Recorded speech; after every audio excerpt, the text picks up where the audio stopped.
नमस्कार आप लोगों को। नमस्कार गुरु। नमस्ते गुरुजी। प्रणाम गुरुजी। प्रणाम प्रणाम। प्रणाम हाँ गुरुजी। सर। प्रणाम प्रणाम। प्रणाम गुरुजी। प्रणाम। प्रणाम गुरुजी। प्रणाम प्रेम प्रकाश जी प्रणाम।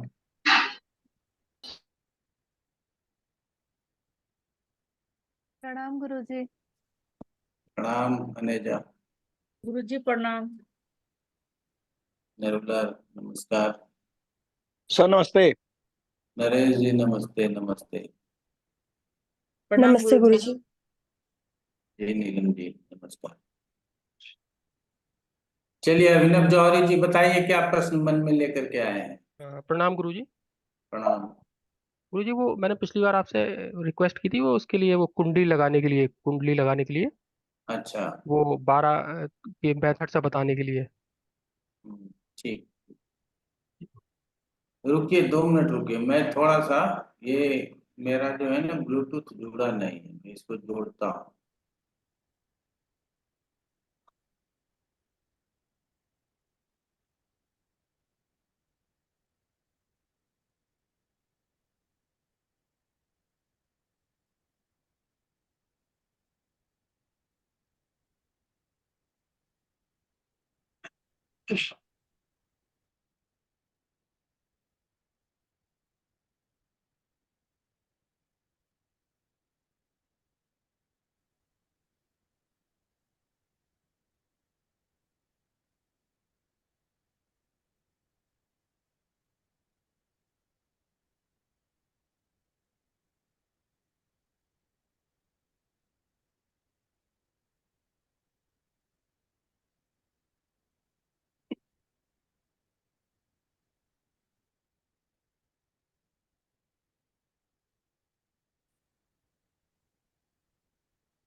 हाँ बोलिए क्या है कुंडली क्या है। गुरुजी वो जो मेथड आपने बताया था, वो 12 अंकों वाला, कि वो 12 में से कोई एक नंबर पूछेंगे, और उसके बाद जो आपने तरीका बताया था जिसको आप यूज करते हैं, जी जी। तो वो मैं कुंडली बताऊं गुरुजी, उस पे समझा दीजिएगा। कोई कोई कोई दिक्कत नहीं मैं अभी बताता हूँ। जी।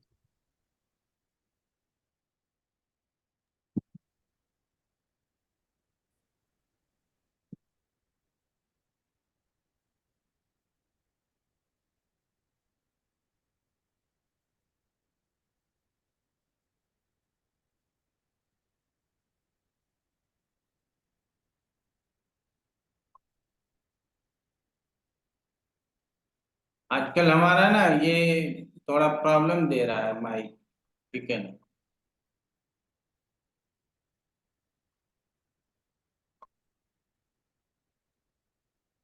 आवाज ठीक आ रहा गुरुजी। नमस्कार। आवाज तो ठीक है लेकिन वो हमको जो रिटर्न आवाज आता है ना वो अच्छा नहीं।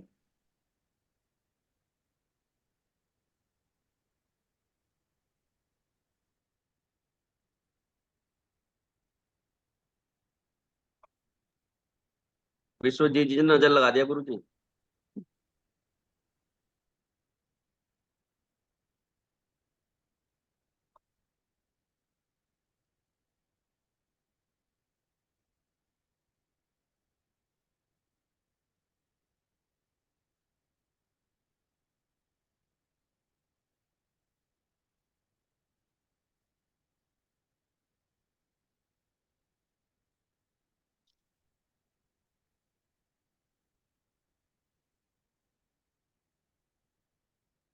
आप लोग कुछ बोलिएगा तो। गुरुजी नमस्कार।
चलिए तो देखते हैं आगे क्या होता है। तो हम पहले पत्रिका शेयर कर लेते हैं। ये पत्रिका आ गई किसी की, ठीक है। अब इस ये प्रश्न पत्रिका अभी कोई प्रश्न कर रहा है तो 21 मई 2024 20:13:49 इंडिया दिल्ली दिल्ली ये स्वीकृत कर दिया मैंने। तो ये प्रश्न लगन बन चुका, लेकिन ये हम हमारे हिसाब से इसको हम लगन नहीं मान रहे हैं, समझ रहे हैं ना। क्योंकि हम लोगों को ये पता है कि इस समय यही लगन होगा, या प्रश्न पूछने वाला कहीं से भी प्रश्न पूछ रहा है किसी भी तरह का होगा, तो हम कहते हैं भगवान को स्मरण कीजिए और एक नंबर बताइए। तो आपको भी उसी तरह से कहेंगे, भगवान को स्मरण कीजिए और एक नंबर बताइए। तो बताइए नंबर।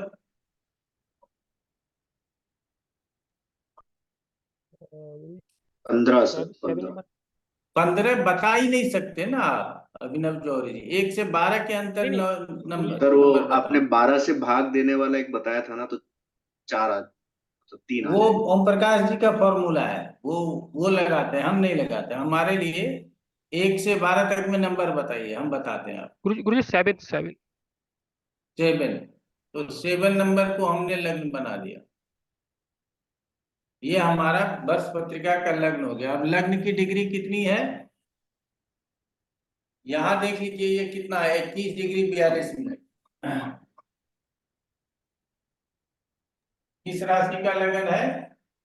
वृश्चिक राशि का लगन है। तो अब किस राशि का लगन हो गया? तुला राशि का। तुला राशि का लगन हो गया और 21 डिग्री 42 मिनट का लगन है। मेष राशि का बैठेगा गुरुजी। तो ये तुला राशि में है, तो गणना तो तुला राशि से होगी। और ये कौन से नवांश में है?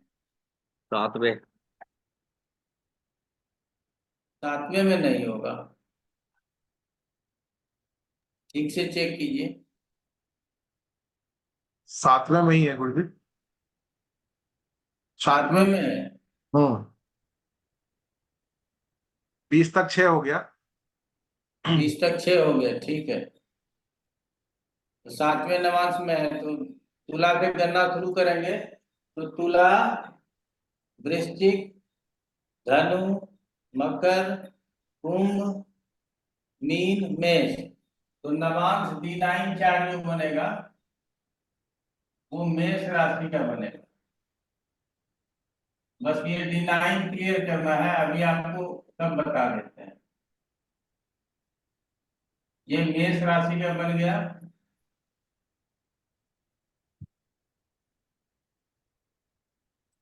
और इसमें जितने ग्रह D9 में, ये D9 बना हुआ है, वो सब उसी स्थान में बिठा लीजिए, क्योंकि ग्रह की तो डिग्री हमने बदली ही नहीं है, समझ रहे हैं ना।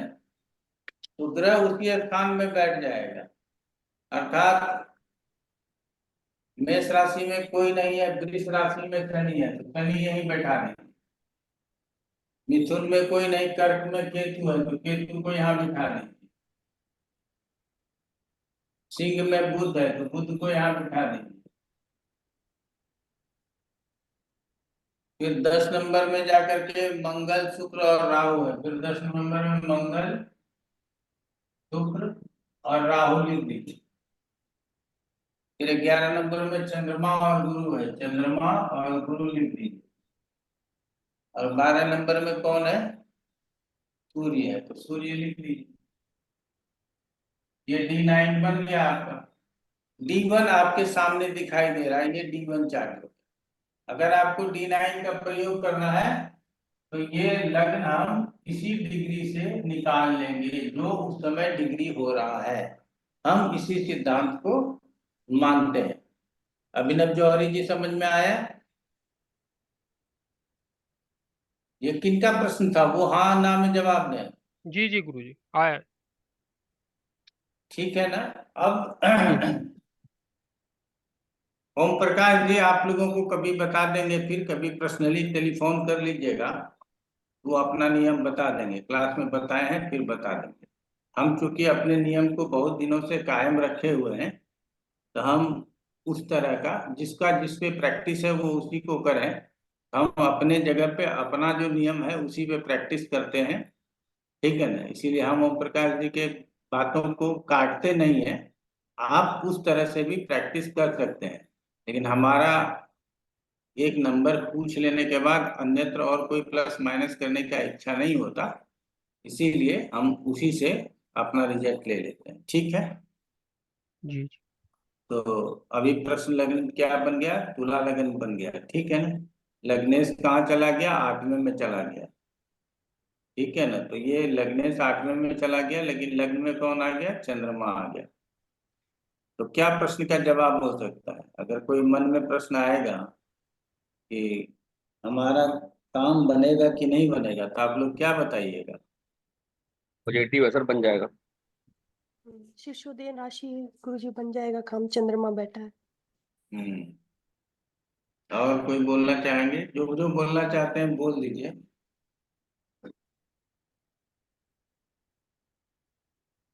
राकेश शर्मा जी, आप क्या बोलना चाहते हैं, बोलिए। इसमें जैसे अगर चतुर्थेश जैसा पढ़ाते हैं, चतुर्थेश अगर अष्टम में चला जाए तो उससे हम क्या समझेंगे कि प्रॉपर्टी का हमें सुख नहीं मिलेगा। अष्टम में तो कोई भी चला जाएगा तो वो अच्छा नहीं होगा, ठीक है ना। लेकिन सिर्फ चतुर्थ से प्रॉपर्टी थोड़ी समझा जाएगा। प्रॉपर्टी खरीदना है, बेचना है, क्या करना है, ये समझना है। फिर लग्नेश के साथ चारों केंद्र के स्वामी को साधना है, उसके बाद प्रॉपर्टी के बारे में जवाब देना, ठीक है। इसमें ऐसा डिफिकल्ट लग रहा है जी गुरु। Sorry sorry sorry, go ahead. मैं गुरु बोलूं? जी, अगर अष्टमेश अगर चतुर्थ में या तृतीयश में चला जाए तो क्या समझेंगे, जो कि त्रिकोणेश ना हो और लगन का मित्र ना हो। तो वो अच्छा नहीं करेगा, वो खराब करेगा। और लगन में सिर्फ हम शुभ और अशुभ ग्रह देखेंगे, वहां अष्टमेश या नवमेश नहीं देखेंगे। जी, नवमेश देख सकते हैं, अष्टमेश भी देख सकते हैं, इसमें कहीं कोई दो राय नहीं है, लेकिन शुभ अशुभ ग्रह के ऊपर ज्यादा फोकस रहेगा। जी, धन्यवाद। जी ओम प्रकाश जी, क्या बता रहे थे, बताइए। कि मैं ये कह रहा था कि एक तो प्रश्न पे डिपेंड करेगा कि उस व्यक्ति को चर से संबंधित उसका क्वेश्चन है, चर चाहिए या स्थिर चाहिए, मतलब उसको च्युति चाहिए या नहीं चाहिए, इस पे डिपेंड करेगा बहुत हद तक। लेकिन ओवरऑल अगर हम केवल चंद्रमा, केवल लग्न के बेसिस से कहने की कोशिश करेंगे तो एक ही विशेषता है कि लग्न में चंद्रमा है, अच्छी राशि में बैठे हुए हैं, बुध से दृष्ट है, ये तो अच्छी बात है। लेकिन इसमें समस्या ये है कि लग्न और चंद्रमा दोनों जो है वो मंगल से एफ्लिक्टेड है, केतु के बगल में है, और लग्नेश की स्थिति अच्छी नहीं है। तो लग्नेश अष्टम भाव में भी चले गए, सूर्य से भी इसमें एफ्लिक्शन में चले गए, और इस तरह से अगर हम देख रहे हैं तो लग्नेश की स्थिति अच्छी नहीं है, चंद्रमा की भी स्थिति अच्छी नहीं है, और लगन की भी स्थिति अच्छी नहीं है। तो ये तीनों, ये अच्छा, चंद्रमा से जो है ज्यादातर ग्रह यहाँ पर वैसे भी दिखेंगे तो छठे में 2 है, 8वें में 3 है। तो उस हिसाब से हम देखेंगे चंद्रमा को बहुत पॉजिटिव यहाँ पे नहीं देख सकते, और चंद्रमा लगन लग्नेश तीनों एफ्लिक्शन में है, इसलिए काम के नहीं होने की संभावना ज्यादा बन रही है। बीच बीच में चंद्रमा में लग्न में होने के कारण, अच्छी राशि होने के कारण होप्स आएंगे, थोड़ा सा लगेगा कि मेरा हो गया, लेकिन अंततोगत्वा काम नहीं हो पाएगा। चलिए, बहुत अच्छा। गुरु जी, इसके अंदर गुरु और शुक्र अस्त भी हैं, दोनों रश्मि रहित हैं, तो जो दोनों शुभ ग्रह है वो अष्टम में भी आ गए और वो अस्त भी हो गए, तो इसका परिणाम भी हमें शुभ नहीं मिलेगा। जी, ये भी कह सकते हैं, कोई दिक्कत नहीं, क्योंकि शुक्र तो स्वयं लग्नेश ही है। अष्टम में, छठे में, 12वें में लग्नेश कार्येश ऐसे सब ग्रहों का जाना ही अच्छा नहीं। लेकिन प्रथम दृष्टिया लग्न में चिरसोदयी राशि है और चंद्रमा लग्न में ही बैठा है, और उसके ऊपर बुध की दृष्टि है, तो इसका मतलब है कि कार्य में उत्साह बहुत रहेगा, ठीक है ना। कार्य को करने का उत्साह बहुत रहेगा, लेकिन अंततोगत्वा हमारा वो कार्य नहीं होगा, ठीक है। इस तरह से हम लोग बात को विचार करके चलते। गुरु जी, आपने D9 की राशि कैसे डिसाइड की थी कि वो चलिए फिर से लगाना पड़ेगा, आप अभी D9 में फंसे हुए। आप ये देख पा रहे हैं ये लग्न कितने डिग्री का है? बोलिए जोरी जी, बोलिए जी जी जी गुरु बोलिएगा। जी 21.42। इसको हम इस राशि का लगन मान लिया, ठीक है ना? यही लगन माना है ना हमने, तुला लगन माना है, आपने बोला तुला लगन तो मान लिया। ये जी डिग्री जी अब वृश्चिक की नहीं हो गई, ये डिग्री किसकी हो गई? तुला। तुला की हो गई। अब तुला के उसी डिग्री के अनुसार से हमने नवांश निकाल लिया, ठीक है? जी चलिए आगे बढ़ते हैं। चतुर्थ भाव हम लोगों ने पढ़ लिया था, चतुर्थ भाव से आगे पढ़ने की जरूरत है और पंचम भाव पढ़ने की जरूरत है, ठीक है? तो पंचम भाव से विशेष रूप से जो प्रश्न होता है वो प्रश्न क्या होता है? संतान से संबंधित प्रश्न होता है। लेकिन आजकल एक प्रश्न और भी ज्यादा होता है, वो है प्रेम संबंधों से संबंधित, ठीक है? तो पांचवें से उसका भी जवाब तो आपको ढूंढना ही पड़ेगा, देना ही पड़ेगा ना। तो उसके जवाब के लिए अन्य भाव भी जिम्मेदार होंगे, उसको आगे समझेंगे। लेकिन यहाँ हमको पांचवें से संतान को समझना ज्यादा जरूरी है।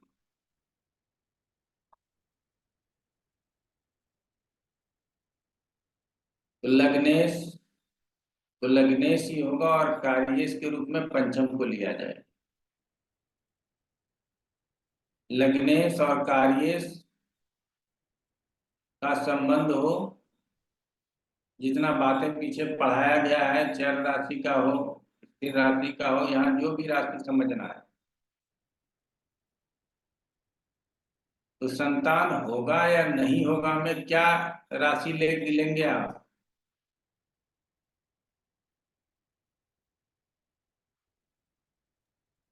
गुरु गुरुजी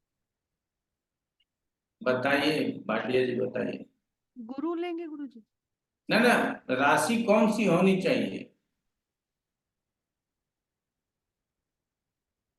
गुरुजी हम चर या स्थिर? संतान होगा इसके लिए कौन सी राशि होनी चाहिए? बंजर राशि छोड़ के सर। चर चर राशि सब राशि होनी चाहिए गुरु। चर राशि। इसीलिए कहते हैं प्रश्न की प्रकृति को समझिए। हाँ, चर राशि होने पे गर्भ का क्षरण भी संभव है, गर्भ की हानि संभव है।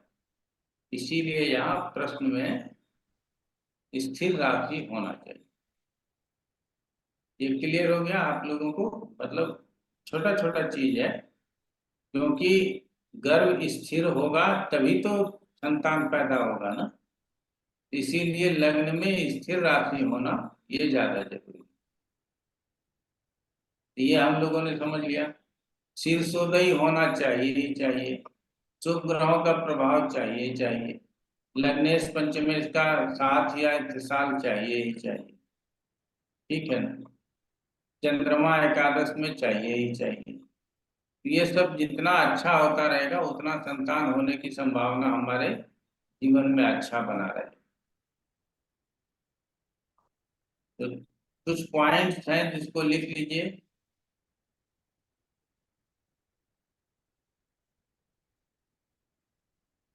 लग्नेश और पंचमेश का संबंध हो तथा चंद्रमा का इत्तिसाल हो। लग्नेश और पंचमेश का संबंध हो और चंद्रमा पंचमेश को दृष्टि दे रहा हो।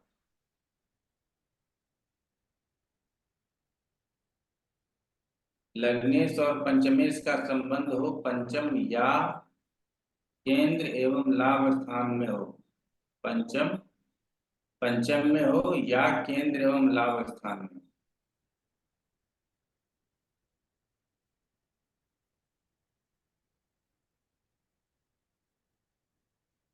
पंचमेश के साथ चंद्रमा का इत्तिसाल हो। चंद्रमा लग्नेश और पंचमेश को दृष्टि दे रहा हो। तो लग्नेश और पंचमेश को तभी दृष्टि दे पाएगा जब लग्नेश और पंचमेश कहीं एक ही साथ होगा। अगर एक साथ नहीं होगा तो चंद्रमा के पास एक ही दृष्टि होती है, वह सातवीं दृष्टि, तो वो दूसरे को नहीं देख पाएगा। ठीक है। पॉइंट में लग्नेश गुरु और चंद्रमा का इस साल किससे बताया था? चंद्रमा का इस साल पहले पॉइंट में किससे बताया था? पंचमेश के साथ चंद्रमा का इत्तिसाल हो।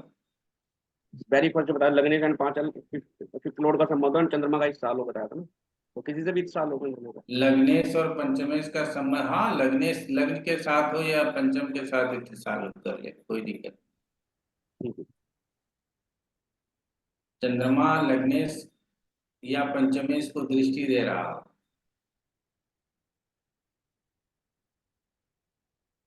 लग्नेश और पंचमेश यदि आपस में नक्ष योग बनाते हों, लग्नेश और पंचमेश यदि आपस में नक्ष योग बनाते हों,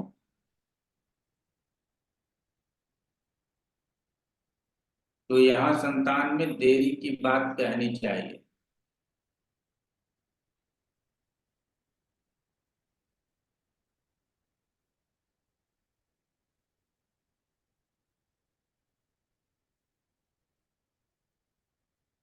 पुत्र होगा या पुत्री,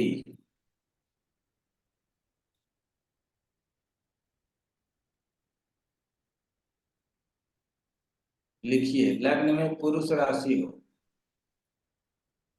लग्नेश और पंचमेश पुरुष राशि में स्थित हो,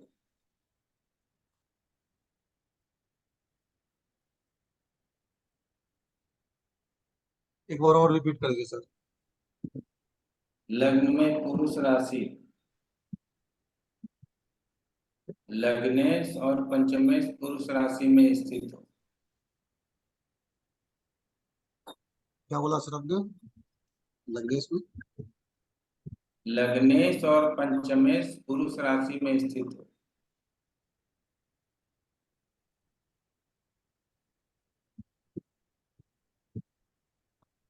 वृष राशि की तरफ जाता हुआ चंद्रमा पंचम भाव में हो और शुभ प्रभाव में हो तो पुत्र संतान की प्राप्ति कहना चाहिए। वृष राशि अर्थात चंद्रमा है कहाँ? मेष राशि में है, और मेष राशि कहाँ है? पंचम स्थान में। तो मेष राशि से निकलेगा तब वृष में जाएगा और तब छठे में चला जाएगा। इसका मतलब है कि चंद्रमा पंचम में मेष राशि का हो और शुभ प्रभाव में हो तो पुत्र संतान की प्राप्ति होगी। लग्नेश पुरुष ग्रह हो, लग्नेश पुरुष ग्रह हो और पुरुष राशि में स्थित हो,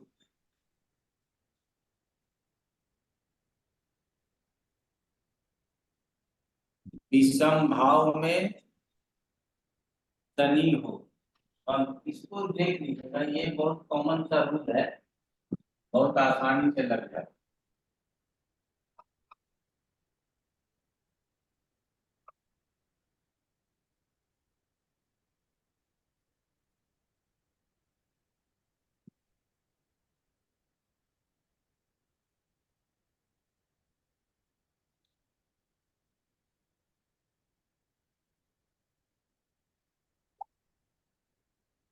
विषम भाव, आप लोग ये समझिएगा, विषम भाव, हम राशि नहीं बोल रहे। तो विषम भाव कौन सा हो गया? ये हो गया विषम भाव, ये हो गया विषम भाव, ये हो गया विषम भाव, ये हो गया विषम भाव, ये हो गया विषम भाव, ये हो गया विषम भाव।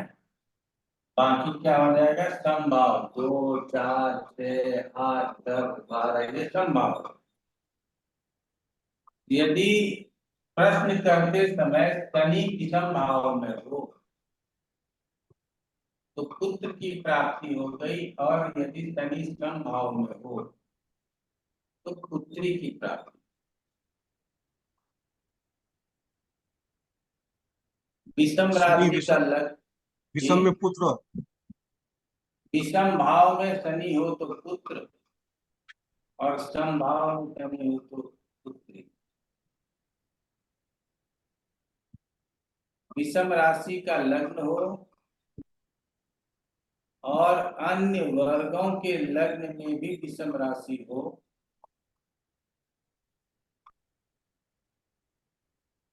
तथा लग्न को पुरुष ग्रह देखें,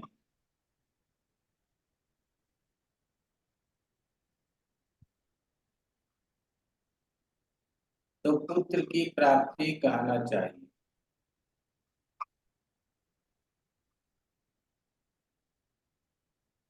तो पुत्र की प्राप्ति कहना चाहिए। ऐसा कुछ नहीं है जो कि याद न रहे आप लोगों को। अब स्त्री संतान के लिए नोट कीजिए, लग्न में स्त्री राशि या सम राशि हो, लग्नेश और पंचमेश स्त्री राशि में स्थित,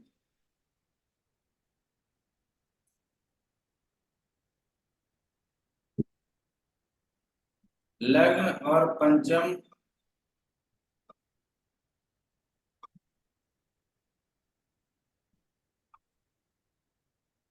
और पुरुष ग्रह है, लग्न और पंचम पुरुष ग्रह है, और प्रश्न अपराह्न काल के बाद आए, सूर्य आगे और चंद्रमा पीछे हो, तो स्त्री संतान की बात हो। इस बात को आप लोगों को बहुत ज्यादा जोर लगाने की जरूरत नहीं है, मैं अभी क्लियर कर दूंगा। अपराह्न काल अर्थात दोपहर बाद सूर्य आगे और चंद्रमा पीछे।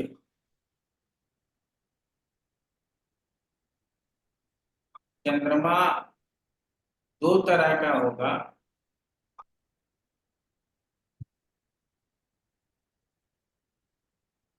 आप लोग बात को समझिएगा। अपराह्न काल में सूर्य यहाँ है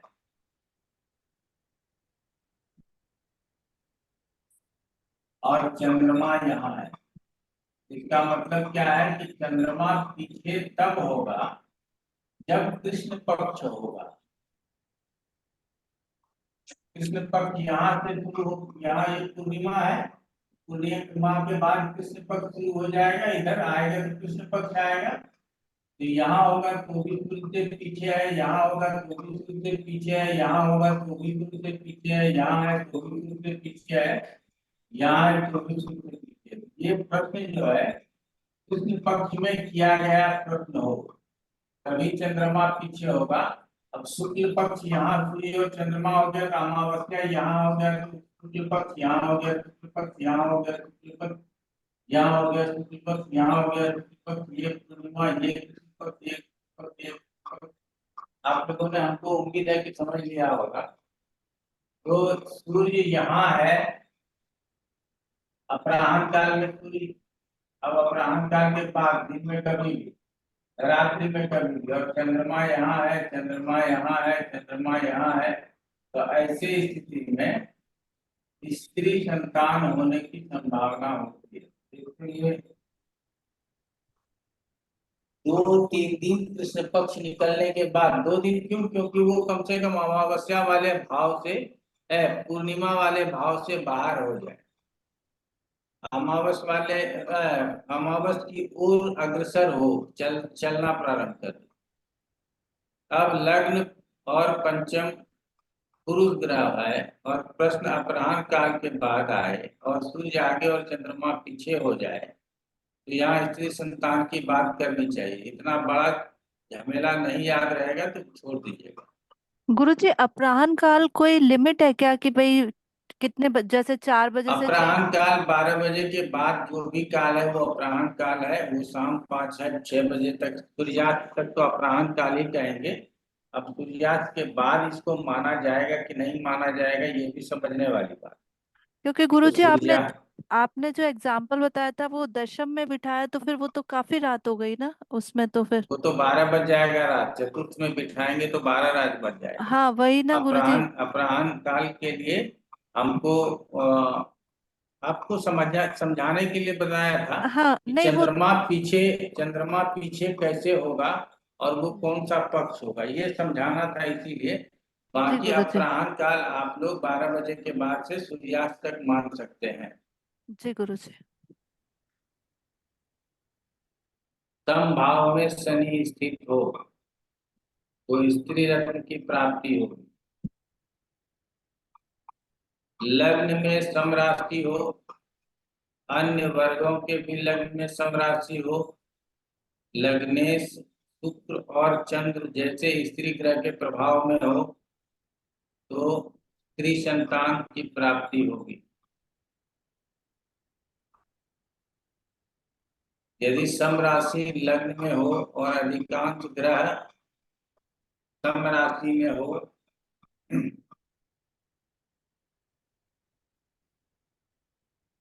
लग्न सम राशि स्त्री राशि कुछ भी बोल सकते हो आप, अधिकांश ग्रह सम राशि में हो,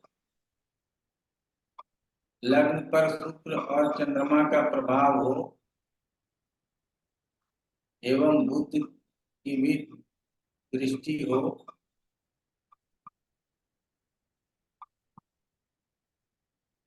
तो यहाँ एक तो स्त्री जातक संतान हो और बुध की दृष्टि हो जाए तो गर्भ की हानि, प्रसव पीड़ा के साथ विलंब की भी संभावना हो सकती है। तो इसीलिए बुध की दृष्टि को बहुत अच्छा नहीं माना गया। शुक्र और चंद्रमा का प्रभाव होकर बुध से दृष्टि रहित हो तो स्त्री संतान होगा, इसमें कोई दिक्कत नहीं है। यदि लग्न के ऊपर या शुक्र और चंद्र के ऊपर बुध का प्रभाव हो जाए तो ऐसे में गर्भ की हानि और प्रसव पीड़ा के साथ साथ विलंब होने की संभावना हो सकती है। अब यहाँ प्रश्न के लिए जुड़वा संतान कैसे होता है वो भी एक दो उदाहरण दिए गए हैं, वो आप लोग पहले पढ़ लीजिए। आज मैं फिर 5वें का ना श्लोक कोशिश करूंगा पढ़ने का, ताकि आप लोगों को ये नहीं हो कि हम सिर्फ अपने हिसाब से पढ़ा दे रहे हैं। श्लोक में कुछ ज्यादा चीज लिखा गया है तो उसको हमने छोड़ा है, किसी किसी चीज को छोड़ा है, क्यों छोड़ा है ये मुझे पता है, ठीक है ना। जुड़वा संतान के लिए लिखिए लग्न में स्वभाव राशि हो, पंचम में शुक्र हो तो जुड़वा संतान की बात कहनी चाहिए।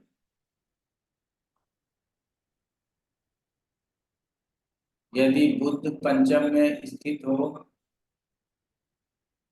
तो जुड़वा संतान की प्राप्ति की संभावना अधिक होगी।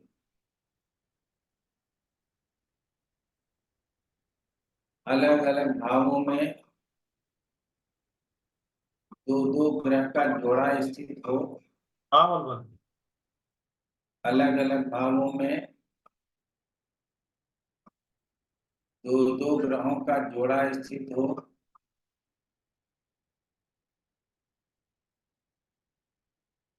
तो भी जुड़वा संतान होने की संभावना हो।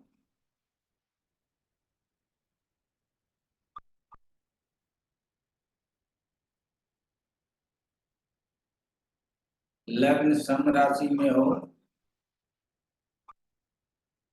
और अधिकांश ग्रह स्वभाव राशि में हो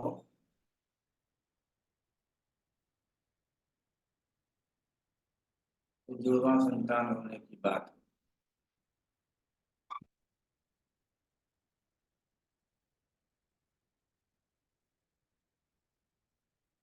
गर्भ की हानि से संबंधित विषय को समझने का प्रयास कीजिए।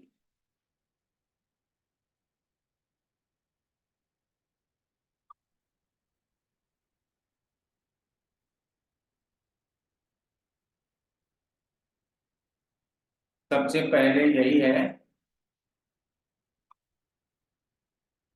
संतान होगा या नहीं होगा, अर्थात गर्भ स्थिर रहेगा या नहीं रहेगा, इसको समझना है। तो इसके लिए लग्न में चर राशि हो तो गर्भ की हानि हो सकती है।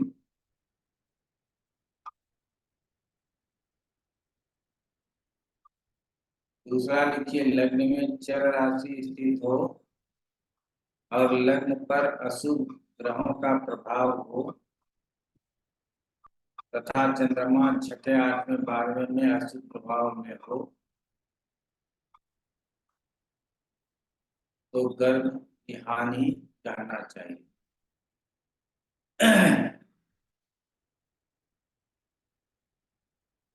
गर्भ पूरा करने के लिए लग्न में स्थित राशि का होना, लग्न और पंचम के शुभ ग्रहों का प्रभाव का होना आवश्यक है।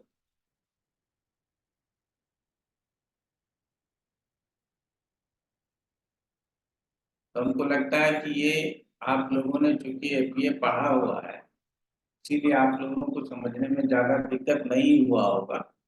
ऐसी ही बात लगभग वहां भी बताई गई है। वहां जन्मांक में देखने की बात है और यहाँ बस प्रश्न पत्रिका में देखने की बात। ठीक है ना? चलिए रवि कुमार जी, आपके क्या प्रश्न है पहले पूछ लीजिए, फिर आगे बढ़ेंगे। सर, आपने वर्ग कुंडलियों में भी देखने के लिए बोला कि कौन सी राशि है, तो इसमें अब जैसे पंचम भाव से संबंधित प्रश्न है तो हम D7 D9 देखेंगे या सारे दूसरे वर्ग कुंडली भी देखेंगे? छठवर्ग सिर्फ वो देख लेना है कि अधिकांश लग्नों में क्या सम राशि है, विषम राशि है, ये देख लेना। षटवर्ग, सप्तवर्ग, 10 वर्ग, षोडश वर्ग, जहां आपकी क्षमता जाए वहां तक देख लीजिए। ठीक है, जी सर। आधे से षटवर्ग देख रहे हैं तो 4 वर्गों में यदि सम राशि है तो हम सम मान करके चलेंगे, रिजल्ट स्त्री के जातक के फेवर में लेकर के चलेंगे। 4 में विषम है तो पुरुष के फेवर में लेकर। ठीक है ना?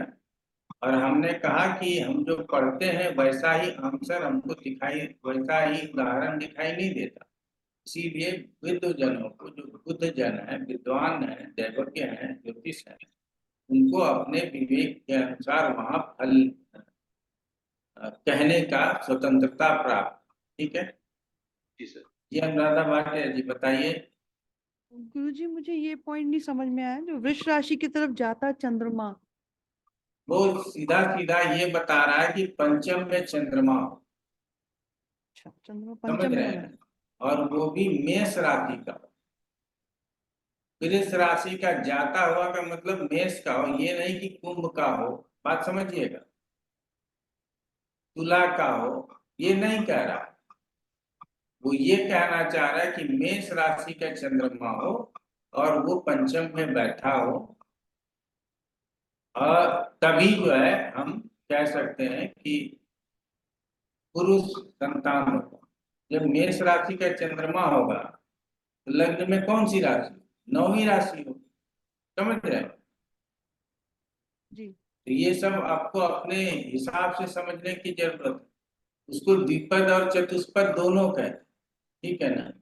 और धनु को शायद पृष्ठोदयी में लेकर के आते हैं, वृश्चिक और सिंह को शीर्षोदयी लेते हैं, धनु को पृष्ठोदयी लेते हैं। यह राशि पृष्ठोदयी हो गई। ठीक है ना? तो पीछे के तरफ कौन है? हॉर्स, घोड़ा है। पहले घोड़ा निकलेगा, फिर कौन निकलेगा? फिर इंसान निकलेगा। यदि लग्न 15 डिग्री के बाद हो का हो और चंद्रमा भी 15 डिग्री से आगे हो, अर्थात वृष में जाता हुआ हो, तो ऐसे स्थिति में जातक को पुत्र संतान की ही प्राप्ति। तो गुरुजी, चंद्रमा तो मात्र वो 2.5 दिन ही रहेगा उस राशि में ना, मतलब 2 हाँ 2.5 दिन ढाई, के अंदर। हमको प्रश्न तो 2 ही सेकेंड में देखना है ना, प्रश्न के लिए 2.5 दिन काफी है। ठीक है ना? ठीक है। प्रश्न तो हमको देखना और खत्म कर देना, उसके बाद उसका कोई वैल्यू ही नहीं है। ठीक है। डॉक्टर भारती बब्बर अनेजा। गुरुजी प्रणाम। गुरुजी, वो तो समझ में आ गया जो अनुराधा दीदी का क्वेश्चन था लेकिन आपने ये बताया हुआ है ना कि छठे में जैसे चंद्रमा गया है तो फिर वो ट्रीटमेंट की तरफ वो करता है कि मेडिकल ट्रीटमेंट की तरफ जाना चाहिए, तो यहाँ पे वो सिद्धांत लागू नहीं होगा? अभी गया कहाँ है, वो चेष्टा कर रहा है जाने का, अच्छा। गया नहीं है अभी। गया और गया आप होता ये तब तो, गया होता तब तो न पुत्र होता न पुत्री होती। बात समझ में आ रहा है, समझ रहे हो? जी गुरुजी, अभी एक तो कई जगहों पर ये लिखा जाता है कि उच्च की ओर जाता हुआ ग्रह, इसका मतलब क्या है? मकर राशि में मंगल उच्च का है तो धनु राशि में मंगल है, अब वो उच्च की ओर जा रहा है, ठीक है। जी लेकिन कई लोग बोल देते हैं कि नहीं, मकर से जैसे निकला तो वो अवरोही हो गया और कर्क से निकला तो आरोही हो गया। हम इस सिद्धांत को नहीं, ठीक है ना। जी गुरुजी, एक छोटा सा क्वेश्चन गुरुजी, बात यही हो गई तो मैं पूछ ही लेती हूँ। आपने पिछली क्लास, एक दो क्लास में बताया था कि पंचमेश चंद्रमा के साथ 6, 8 व 11वें स्थान में हो तो ऐसे में हम कह सकते हैं कि संतान तो होगी परंतु मेडिकल ट्रीटमेंट से। तो छठा समझ में आ गया, 8वां समझ आ गया, लेकिन 11वां क्यों बोला ये समझ में नहीं आया गुरु जी। छठे से छठा 11वां स्थान है, इसीलिए तो। ओके गुरुजी, ठीक है गुरुजी। एक और छोटा सा क्वेश्चन था गुरुजी, जब आपने वहां पे एपीए में हमें मरणात्मक ग्रह और अलगावकारी ग्रह के बारे में बताया था, तो गर्भ की हानि में क्या यहाँ पे भी वो सिद्धांत लागू होंगे? बिल्कुल लागू होंगे, कोई दिक्कत ठीक है गुरुजी, ठीक है, धन्यवाद गुरुजी। नहीं। सुनीता देवी जी। गुरु जी, ये आपने बोले ये अन्य वर्गों में देखने के लिए, तो वो क्या जन्म कुंडली में जाके देखेंगे या प्रश्न ना कुंडली? ना ना ना, जो आप बस कुंडली बनाए, प्रश्न कुंडली बनाएंगे उसमें वर्ग कुंडली अपने आप बन जाता है, ठीक है।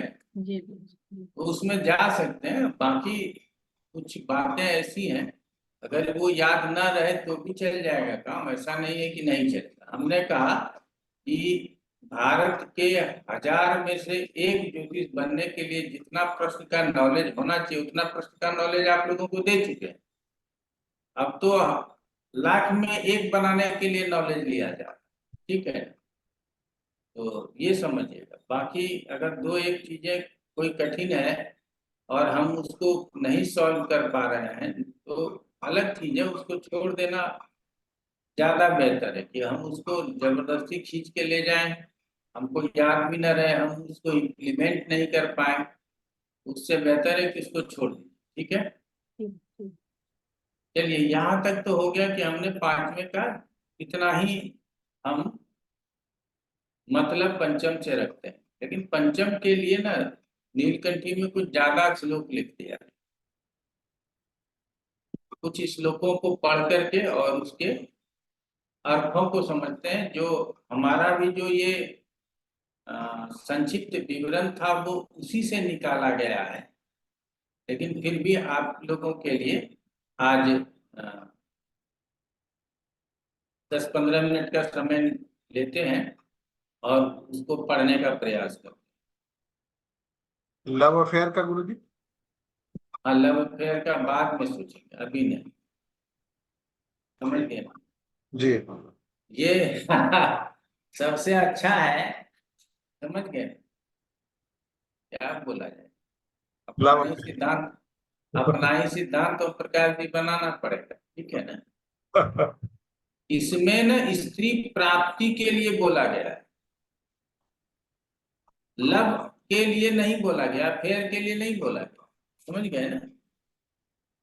अब जी पराई स्त्री प्राप्त करेंगे, ये प्रश्न यदि आपका है तो उसका जवाब मिल जाए, ठीक है। जी तो इसमें ये नहीं कि आज प्यार होगा कल छुटकारा होगा, नहीं। आपका पराई स्त्री के साथ संसर्ग होगा या नहीं होगा, इसका जवाब मिलेगा। फिर भी हम लोग लव अफेयर पे भी कुछ न कुछ करने का प्रयास करेंगे। पहले पढ़ लेते हैं फिर आगे देखते हैं। तो कहता है तो पंचम स्थान परीक्षा, 5वें स्थान से संबंधित कहता है कि यदि पृक्ष ते तस्या स्त्रियो भवेन में प्रजानवा कश्चित लग्ने द्वौ सुतपतिना मुत्सिल भावे प्रसूति स्यात्। सुत भाव पतिर्लग्ने लग्न लग्न चंद्रो सुते अथवा स्याताम् सत्वरितमेव वाच्या कविलंबे नक्त योगेन शरीरे चे विलग्ने शुभयुत पुत्रे द्वय पत्य योगो अस्ति। यदि लग्न पुत्र पति कुंभ रासो का मतलब पुरुष राशि होता है, चेत स्यात् तदा सुतो गर्भे।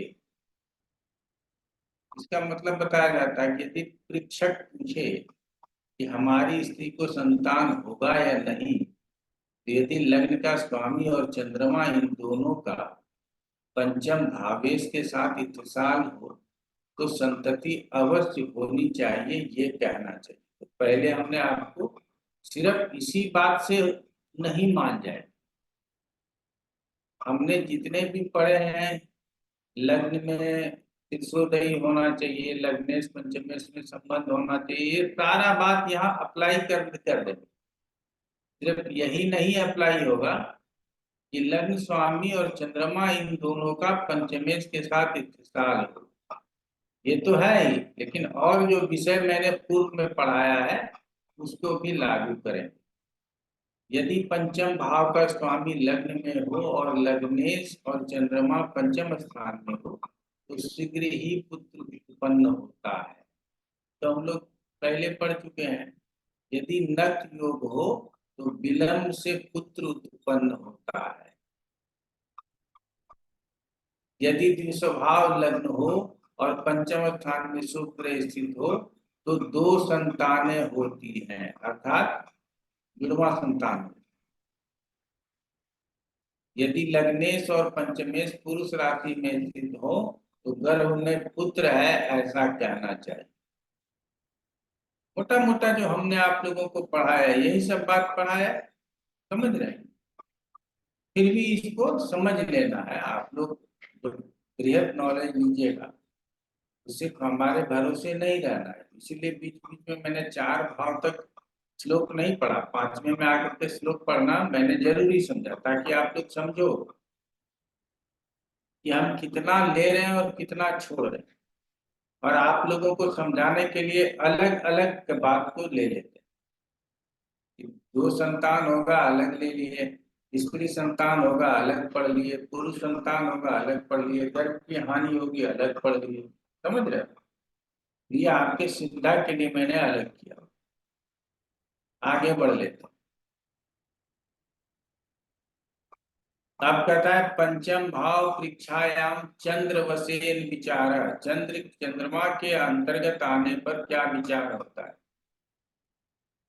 कुंभ रासो कुंभ ग्रह कृत मुत्सिल युक्त सदापि कृत गर्भ अथवा विधुर पराहने सूर्यात पृष्ठे तथा स्त्री स्यात्।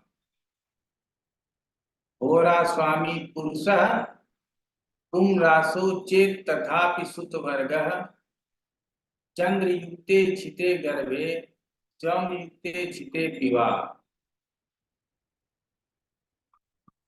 उच्चस्थे द्युजिते तत्र पुण्यापत्यम प्रजायते तुंगे इंदु सौम्ये योगे गर्भे चिरंजीव पुत्र संभूति। यदि चंद्रमा पुरुष राशि में हो और पुरुष राशि से इत्तिसाल योग करे तो पुत्र ही उत्पन्न होगा, ऐसा मानना चाहिए। उसके बाद वही लिखा है, यदि आप प्राहन काल में सूर्य के पीछे की राशि में चंद्रमा स्थित हो तो कन्या संतान होगी। क्लियर हो गया। यदि अपराह्न काल में सूर्य के पीछे की राशि में चंद्रमा स्थित हो तो कन्या संतान। यदि लग्नेश पुरुष ग्रह हो, पुरुष राशि में हो तो गर्भ में स्थित पुत्र कहना चाहिए। यदि उच्चगामी चंद्रमा अर्थात वृष राशि में जाने वाला चंद्रमा शुभ ग्रहों से युक्त दृष्टि हो या पंचम स्थान में हो तो दीर्घायु पुत्र होने की बात कहनी चाहिए। तो यही हो गया मेष राशि में यदि चंद्रमा हो, उच्चाभिलाषी चंद्रमा हो, ऐसा भी उच्चगामी चंद्रमा हो, ऐसा भी कहा गया। लेकिन जैसे ही वृष राशि में चंद्रमा चला जाएगा तो फिर पुत्र होने का संकेत कम हो जाएगा, फिर तो पुत्री होने का संकेत आ जाएगा। तो इसीलिए मेष में ही उसको रोक लेता है और उसको पंचम स्थान में रोक लेता है, ताकि एक योग तो स्वस्थ हो ही जाए। और तब कहा जाता है कि दीर्घायु पुत्र होने की संभावना होती है। तो पंचम से दीर्घायु क्यों बोला जा रहा है? क्योंकि पांचवा स्थान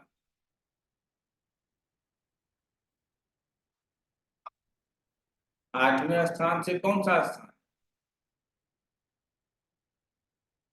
दशम। 10वां स्थान। हो सकता है कि केंद्र में हो, 8वें से केंद्र में चंद्रमा हो, उसके वजह से दीर्घायु बोला जा रहा है। ठीक है, अब आगे कहता है अथ पंचम भाव परीक्षा यामेव गर्भ संभव प्रश्न कथन। अगर प्रश्नकर्ता पूछे कि हमारी स्त्री गर्भवती होगी कि नहीं, तब क्या है? ऐसा गर्भवती किल नवा प्रमाणम प्रयाति गर्भो अयम् प्रश्ने लग्न पश्चिनो सुतस्थ योर गर्भवत्येव यद्येत योर मुत्शीलम केंद्रे उत्पेन गर्भिणी तदपि अपोक्लिम में इत्थसाल दनी क्षणा लग्न पुत्र योग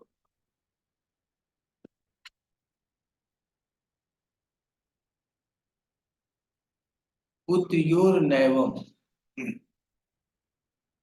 कहता है कि ऐसी स्थिति में जब प्रश्नकर्ता पूछे कि पत्नी गर्भवती होगी या नहीं होगी, तो प्रश्न काल में यदि लग्न स्वामी और चंद्रमा पंचम में हो, पंचम को देखते हो, तो गर्भवती होगी ऐसा कहना चाहिए।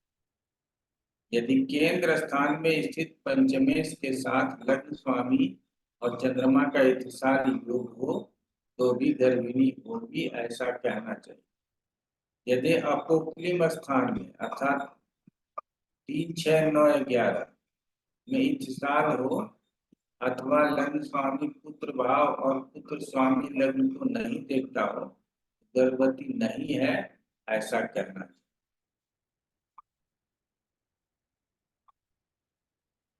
तो होगी और नहीं होगी इसके लिए तो आप लोगों को जो पहले हमने लग्नेश और कार्येश के संबंधों की चर्चा की है, उसी संबंधों की चर्चा यहाँ की गई है। लग्नेश और पंचमेश लग्न में हो, पंचम में हो, पंचम के साथ संबंध हो, केंद्र स्थान में हो, चंद्रमा के साथ इत्तिसाल हो, तो गर्भिणी होगी, अन्यथा नहीं होगी। तो नहीं होगी वाला कैलकुलेशन यदि हमको याद नहीं है और होने वाला सारा कैलकुलेशन पता है, तो बाकी का जो होगा उसमें नहीं होगी, यही कहेंगे। बात को समझिएगा, पहले हमको सारा कैलकुलेशन ये पता है कि होगी कैसे, और बाद में ये हो गया कि अब नहीं होने वाला कैलकुलेशन बताया था, वो हमको याद नहीं है, तो कोई जरूरत नहीं है याद करने का। आप यदि देख रहे हो कि हो नहीं रहा है तो नहीं हो रहा, ऐसा मान लें। ठीक है, ओम प्रकाश कुमार जी क्या प्रश्न है? सर, अगर प्रश्न का नेचर बदल जाए, जैसे वो कह रहा है कि कहीं मेरी पत्नी गर्भवती तो नहीं हो जाएगी, मतलब वो तब क्या हो जाएगा? तब तो हमारी इच्छा तो उल्टी हो गई, तब शीर्षोदय पृष्ठोदय कैसे काम करेगा, चर अचर कैसे काम करेगा, और ये जो कॉम्बिनेशन है शुभ होने पर क्या होगा? दोनों स्थिति में कहीं मेरी पत्नी गर्भवती तो नहीं हो जाएगी, इसका मतलब है कि गर्भवती होगी या नहीं होगी, प्रश्न यही है। अच्छा, सिर्फ मैंने अलग से प्रश्नवाचक चिन्ह लगाया है। तो लग्नेश का पंचमेश के साथ इत्तिसाल हो, संबंध हो, चंद्रमा का प्रभाव हो, तो ऐसे स्थिति में वो गर्भवती हो जाएगी, ये कहना है। ठीक है ना? ठीक है सर।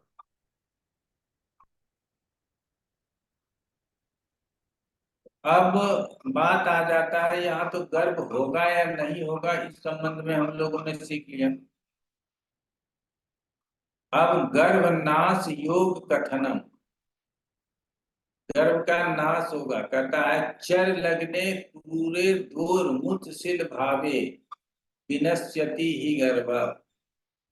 लग्न लग्न शशिनो अस्त पति तब क्रीम उत्थिले अपि तथा। कहता है यदि चर लग्न हो, पाप ग्रह चंद्रमा के साथ इत्तिसाल योग करे, तो गर्भ नष्ट हो जाता है। यदि लग्न स्वामी व चंद्रमा नीचादि पतित ग्रहों से इत्तिसाल करे, तो गर्भ नष्ट हो जाता है। बहुत साधारण है। यदि लग्न स्वामी और चंद्रमा नीचादि पतित ग्रहों के साथ, पतित ग्रहों से इत्तिसाल करे, तो गर्भ नष्ट हो जाता है। इसमें जैसे कि हम लोगों ने पहले पढ़ा हुआ है ना, कि बकरी हो, अस्त हो, 8वें 12वें में हो, उसके साथ इत्तिसाल नहीं बनेगा। अगर इत्तिसाल है भी तो वो नुकसानदेह होगा। वही यहाँ पे कहा जा रहा है कि यदि पतित ग्रहों के साथ इत्तिसाल कर ले, तो हम उस इत्तिसाल से गर्भ की हानि ही बताएंगे, लाभ नहीं। चलिए आगे बढ़ लेते हैं। अब कहता है पंचम भाव परीक्षाय में संतान जीवित मरणयो प्रश्न कथन। कह रहा है कि बालक के जीवन मरण प्रश्न में आप किस प्रकार से उत्तर देंगे। तो जीवित मरण प्रश्न बाला नाम अंत्यपे शुभ दृष्टे केंद्रस्ते सित पक्षे शुभ युक्ते अंत्ये विधो जीवेत क्रूरश्चेद अंत्ये पतिर दग्धस चापुक्लिम युक्तः क्रूरस्तु जात मात्रो मृते बालो अथवा गर्भे। तो बालक के जीवन और मरण का प्रश्न यदि है, कहा गया कि 12वें भाव का स्वामी यदि केंद्र में शुभ ग्रह से दृष्ट हो और 12वें स्थान में शुक्ल पक्ष का चंद्रमा स्थित हो अथवा शुभ ग्रह से युक्त हो, तो बालक अधिक उम्र वाला होता है। अब बताइए 12वें भाव का स्वामी केंद्र में हो, क्योंकि यहाँ हानि कहाँ से बताया जा रहा है, लग्न की हानि बताएगा, 12वें भाव से बताया जा रहा है। तो उसका स्वामी यदि केंद्र में शुभ ग्रह से दृष्ट हो जाए और शुक्ल पक्ष का चंद्रमा अर्थात सूर्य से 180 डिग्री पर या 72 डिग्री आगे पीछे, जो भी आप लोग समझते हैं, चंद्रमा स्थित हो, कहाँ, शुक्ल पक्ष का चंद्रमा कहाँ स्थित हो, 12वें भाव में स्थित हो और शुभ ग्रह से युक्त हो, तो बालक अधिक उम्र वाला होता है, मरता नहीं। और यदि 12वें भाव का स्वामी क्रूर ग्रह हुआ, दग्ध हो, अपोक्लिम स्थान में हो, पाप ग्रह से दृष्ट युक्त हो, तो बालक की उत्पत्ति के समय अथवा गर्भ में ही मर जाए, ऐसा कहा जा सकता है। आप लोगों को यहाँ किससे संबंधित, जैसे मरण का प्रश्न है, तो कार्येश कौन हो गया, द्वादशेश हो गया। तो लग्नेश और कार्येश का ध्यान रख लेंगे।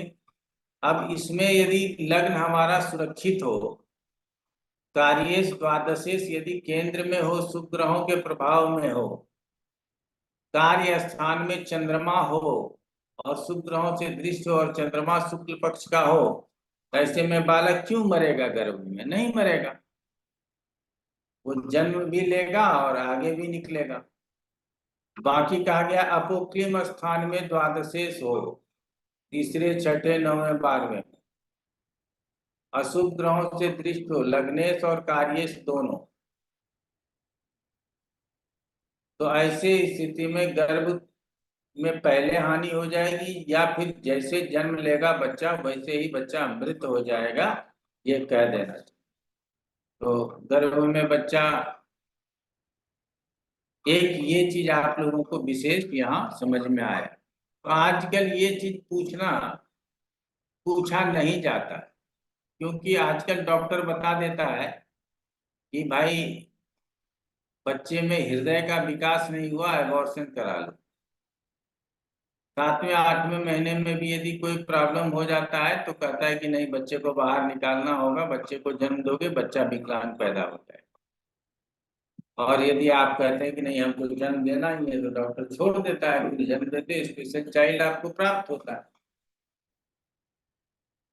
90% तक डॉक्टर को ये ज्ञात हो जाता है कि बच्चा कैसा होगा, ठीक है। वो उसके शारीरिक स्थिति को तो बहुत स्पष्ट रूप से देख सकता है, मानसिक स्थिति को वो स्पष्ट रूप से नहीं देखता, ठीक है। और गर्भ से मस्तक का बाहर निकलना सबसे ज्यादा जरूरी है। और आप लोग देखते होंगे कि गर्भ से पहले मस्तक ही बाहर आता है। जो बच्चा उल्टा पैदा होता है, जिसका पैर बाहर आता है, उस बच्चे में मेंटल प्रॉब्लम होने का बहुत अधिक चांस हो जाता है कि गर्दन फंस गया, सिर दबाव में आ गया, कुछ भी हो सकता है। इसीलिए यदि पहले सिर बाहर आएगा तो बच्चा होने में भी कोई प्रॉब्लम नहीं है। जितना दर्द पीड़ा है वो सिर को बाहर निकालने में है। सिर का बाहर आते ही पूरा का पूरा बच्चा बाहर आ जाएगा, कोई आपको जरूरत नहीं है दिक्कत होने की। तो और सिर यदि रुक गया, सिर आधे में रुक गया, अब बाहर नहीं निकल पा रहा है, तो आजकल आप लोग, एक पिक्चर आया था ना, वो कॉलेज में पढ़ता था, क्या नाम है, वो इंजीनियर बना था, 3 इडियट था, उसमें उसके बच्चे को सेक्शन से बाहर निकाला गया था। तो उस तरह का प्रयोग लोग करते हैं, लेकिन उसमें जहां माथा वाला एरिया रुक जाए और उसके ऊपर दबाव आए, तो उस समय बच्चे का माथा बहुत कमजोर होता है। उसमें दबाव आने पर आप में मानसिक विकृतियां हो सकती हैं, और मानसिक विकृतियां यदि गर्भ में भी मस्तिष्क का विकास अच्छा नहीं हुआ, ये डॉक्टर नहीं जान पाते, समझ रहे हैं ना। तो ये आप और हम ही जान सकते हैं। आगे इसके ऊपर चर्चा करेंगे। हमने कहा है कि इसमें जो है वो एपीए ONDO बनवाले के साथ कुछ काम किया था, जिसमें गर्भाधान का समय निर्धारित करके और कुछ देखने का प्रयास किया था, तो वहां से पता चला था। उसी तरह से आगे यहाँ भी प्रयास किया जाएगा। तो हम लोगों ने इस बात को समझ लिया। अब कहता है प्रसव ज्ञान प्रश्न, भुक्ता लग्नान सकान परित्यज्य भोग्या द्विचिन्त्य शेषान उमित्येवं बदे द्विवशान। यदि बालक की उत्पत्ति का प्रश्न हो तो इस प्रश्न में लग्न के भुक्त अंशों को छोड़कर भोग्य अंशों पर से दिनों का अनुमान करना चाहिए। अर्थात यदि उसने 20 डिग्री भोग लिया है, 10 डिग्री बाकी है भोगना, तो 10 दिनों का अनुमान करना चाहिए कि उतने दिन में वो बच्चा पैदा होगा, उसे ही दिन कहना चाहिए। अथवा लग्न युक्त अंशों के समान गर्भ के भुक्त मास और भोग्यांशों से शेष दिन का अनुमान करना चाहिए। अब गर्भ भाई 9 ही महीने का बच्चा होगा ना, गर्भ का भुक्त अंश यदि 3 डिग्री का हो तो कह सकते हैं 3 महीने का गर्भ है, 5 डिग्री का हो तो कह सकते हैं 5 महीने का गर्भ। अब 15 डिग्री का है तो नहीं बता सकते ना कि 15 डिग्री का गर्भ है। तो ये सूत्र जो है बहुत तरीके से लागू नहीं होता। तो हमको लगता है आप लोगों को समझाने का प्रयास नहीं कर रहे हैं, आप लोग इस बात को मानिएगा नहीं। हमको लगता है कि जो रेखांश है 2 डिग्री पास, तो 2 डिग्री पास है अर्थात 2 महीना बाद, 9 साइन पास तो 9 महीने बाद, ठीक है।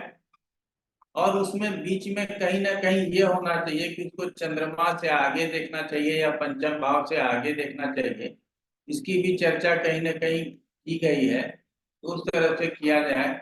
नहीं तो ये भुक्तांश और भोगांश से पता नहीं चलता, इस बात को बहुत अच्छे तरह से समझ। तो काव्य उसे ही दिन कहना है, अर्थात लग्न के भुक्त अंशों को छोड़कर भोग्यांशों पर से दिनों का अनुमान करना चाहिए, उसे ही दिन कहना चाहिए। तो अब मान लीजिए 14 दिन बचा, 12 दिन बचा, 13 दिन बचा, 28 दिन बचा, दिन तो ठीक है। अथवा लग्न के युक्त अंशों के समान, लग्न के युक्त अंशों के समान गर्भ के भुक्त मास। अब ये बिल्कुल ये संभव नहीं है, इसीलिए जो है सो इसको लेने की जरूरत है, ठीक है। तो आज यहीं तक रखते हैं। आप लोगों के कुछ प्रश्न हैं तो कर लीजिए, अगले क्लास में भुवन दीपक का और प्रश्न वगैरह का 1-2 श्लोक रह गया है, वो पढ़ लेंगे। कुमार प्रवीण जी बताइए। क्योंकि मेरे छोटे छोटे 2-3 प्रश्न है पूर्व क्लासों से। एक तो कोई क्यूटी में मुझे थोड़ा सा वो डाउट हो रहा है, मतलब सही जगह पे पहुंच नहीं पा रहा हूँ। सपोज क्यूटी का क्वेश्चन है तो हमारा तो अगर चर लगन होगा तो तुला में और शीर्षोदय आएगा, इसके अलावा तो सब जो है प्रश्नोदय आएंगे। सपोज कर्क लगन आ गया, प्रश्नोदय आ गया, और लगन पे मतलब कोई ना तो शुभ प्रभाव है ना शुभ प्रभाव है, लेकिन चंद्रमा पीड़ित है, तो ऐसे में उत्तर क्या देना चाहिए गुरु जी? नहीं होगा काम। तो अभी एक चीज जैसे मेरे मन में, तो खैर ओम प्रकाश जी ने पूछा तो क्लियर हो गया। तो हमें ये भी सोचना चाहिए कि पसंदकर्ता क्या चाह रहा है उसमें। मतलब सपोज किसी ने कहा कि क्या मेरा ट्रांसफर होगा, एक तो कि ट्रांसफर चाह रहा है, एक आदमी नहीं चाह रहा है, तो उससे कुछ हमारे आंसर में फर्क पड़ेगा गुरु जी? आप प्रश्न इसीलिए मैंने पहले दिन कह दिया है, क्या प्रश्न को बजावता नोट कीजिए, कम शब्दों में प्रश्नकर्ता को प्रश्न करने के लिए कहिए और कॉपी में लिखिए। वो क्या सोचता है नहीं सोचता है उससे कोई लेना देना हमको नहीं, वो क्या प्रश्न करता है उसका नोट करना बहुत जरूरी। सपोज किसी ने पूछा क्या मेरा ट्रांसफर होगा, हाँ तो ठीक है, उसने पूछा क्या मेरा ट्रांसफर होगा, तो यही प्रश्न है। मतलब चाहे वो आइदर ही इज विलिंग और नॉट, मतलब उससे कुछ हमें कोई मतलब नहीं है, कोई मतलब नहीं है, ठीक है। और दूसरा गुरु प्रश्न यदि दूसरा प्रश्न पूछ लेता है कि क्या मेरा ट्रांसफर छत्तीसगढ़ होगा, पहले अगर पूछा होगा तो आपने कह दिया हाँ होगा, क्या हम छत्तीसगढ़ जा सकेंगे? तो चंद्रमा से देखिए, चंद्रमा को लगन बना करके देखिए, इस तरह से आगे बढ़ना। और दूसरा अगर कोई पर्सन, मुझे एक छोटा प्रश्न है, कोई पर्सन जो है तीसरे आदमी के लिए प्रश्न पूछे क्या उसका ट्रांसफर होगा, और हम देख रहे हैं कि उत्तर हाँ या ना में आ रहा है, लेकिन लगन बहुत पीड़ित दिख रहा है, यानी कि अनहोनी हो सकती है, तो अनहोनी जो पर्सन पूछ रहा है उसको होगी या जिसके लिए वो पूछ रहा है उसको होगी गुरु जी? इसके लिए पूछ रहा है उसके। थैंक यू गुरु जी। इसी में ये जो प्रवीण जी जो बोले, इसी में जैसे इनका प्रश्न, पहला प्रश्न आया कि क्या मेरा ट्रांसफर होगा या उसका ट्रांसफर होगा, एक हुआ। दूसरा प्रश्न हुआ कि क्या वो यहाँ रुक जाएंगे। तो अब ये दोनों नेचर बदल गया गुरु जी। किसका ट्रांसफर होगा तो हम ट्रांसफर से संबंधित है, उसमें अगर शुभ लग्न आ गया, शीर्षोदय राशि आ गया, कॉम्बिनेशन अच्छे बन गए तो ट्रांसफर हो गया। दूसरे में हमने बोला कि क्या यहाँ रुक जाएंगे, मतलब ट्रांसफर हो रहा था क्या ये रुक जाएंगे, ऐसा उसने पूछा क्या हम रुक जाएंगे यहाँ पे।